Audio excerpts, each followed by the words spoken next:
I don't like sweets, but there is one preparation that even I truly enjoy, and that is Mangane, a unique recipe from Goa made on festivals and special occasions. This is a coconut milk-based kheer of sorts that uses sabudana and chana dal in a rich coconut milk base sweetened with jaggery.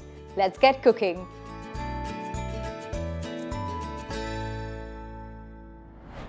Now, making Mangane is fairly straightforward, but there are a few key things you have to get right.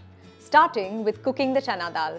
Now here, I've already pre-cooked the chana dal and I'm going to show you what I mean by cooking it just right. So this is what I mean by the chana dal being perfectly cooked but not mushy. So here we have strained the chana, and as I said, don't throw away the water because we're going to use that to dissolve the jaggery and cook the sabudana. So pour the chana dal liquid into the vessel. Now add the jaggery, turn on the heat and stir to dissolve. Now add the sabudana. So we've cooked the sabudana for about 5 to 7 minutes and you can see that it's perfectly cooked. Now that the sabudana is cooked, we're going to add the coconut milk. Now it's time to add the cooked chana dal. Be gentle with this. We don't want the chana dal to break. There's no need to over stir it or over mix it.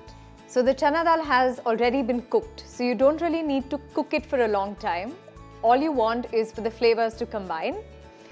Now this is when you can check if the sweetness is adequate for you, because let's face it, every jaggery is different. Everyone's sweetness preference is different.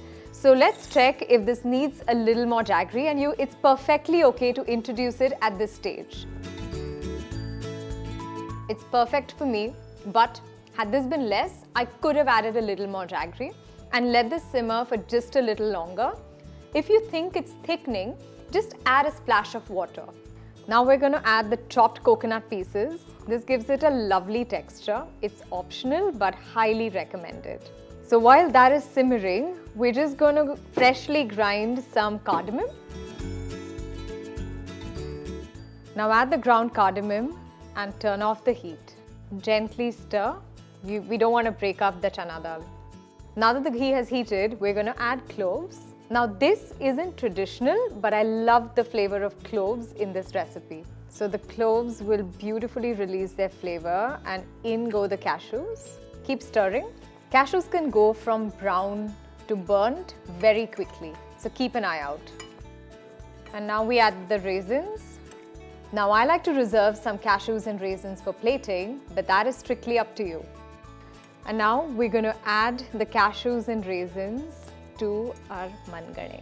Stir and we're ready to serve. And there you have it. Our Mangane is plated and ready to eat. One of the beauties of this preparation is the variety of textures you get in one dish. You have the soft chana dal, the bouncy sabudana, the crisped cashews and the plump chewy raisins.